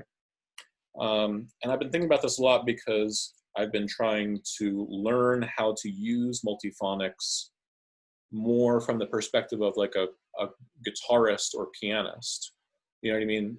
So essentially trying to think about not just can I play this sound, but like if I wanted to play a 2-5-1 using multiphonics on my instrument, how do I do that? You know, how can I voice lead using multiphonic fingerings, essentially? So Are there any books that you recommend for that you, especially for multiphonics, that you think are good? Yeah, so there's only 2 actually, so it's a short list. Let me see if I can grab them real quick.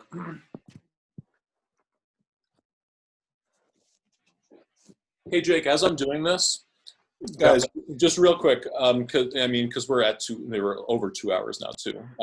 So I want to be sensitive to that. But Jake, and for everyone listening, the first thing that I ever heard Jake play, and I'm hoping he can find the recording and play it for you all, because it just, I mean, I'll never forget it. There was a recording on your website of Darn That Dream, I think in 7. That was the first time I ever heard you playing. I had heard your name, but that was the first time I heard you play.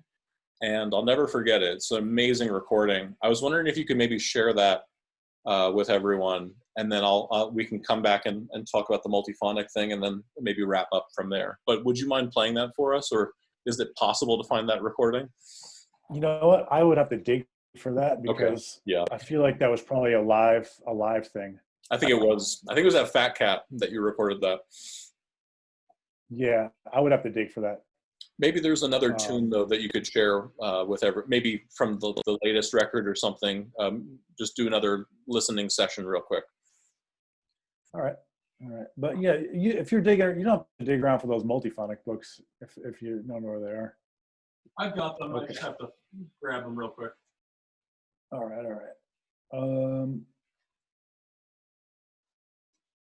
Yeah, I don't know if I'm not gonna be able to find that live thing. That was a while ago. I can play something for you.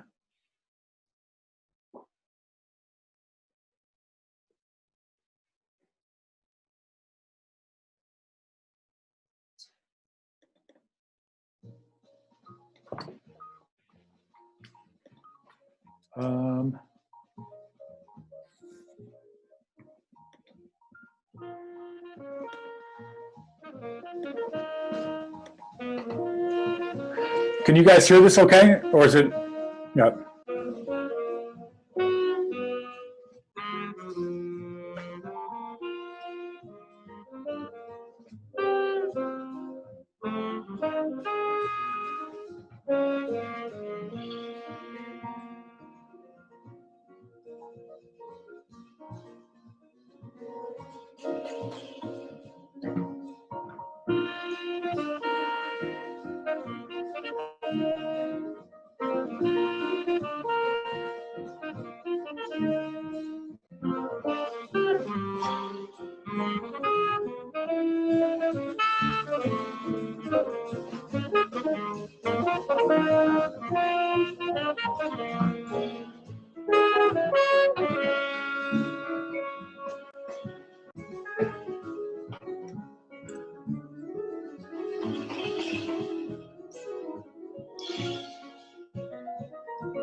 Anyway. Wow. Fabian, man. Yeah, Fabian's amazing. So that was another tune I wrote in the Monk Institute, and actually that was like a Terrence composition assignment, like really? very specific, tight composition guideline that he would give us, and then like 30 minutes, go to practice room, come back and see what you have, and that's like something, you know, for you guys who are trying to write, like the thing that's helped me so much is giving myself specific guidelines with the writing, and it's helped me, you know, a lot. Like that's like a very simple thing, like just like a melodic sequence. I think it was like a 5-1-1-4-2-1 or 5-1-8-4-2-1, and that was it.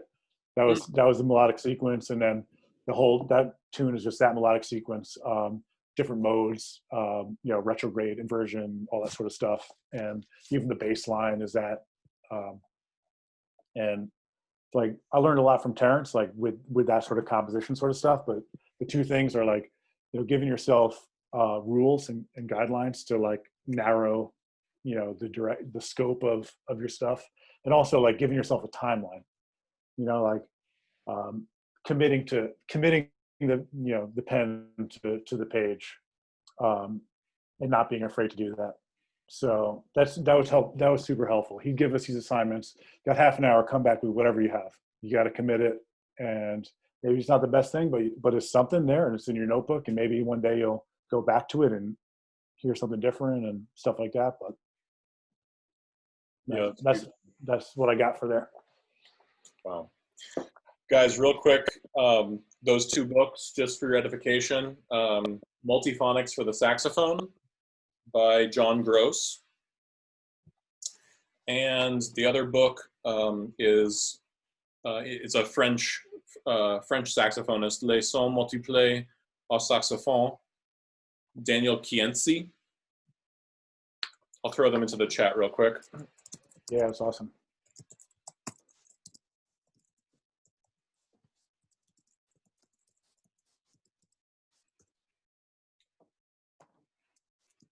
All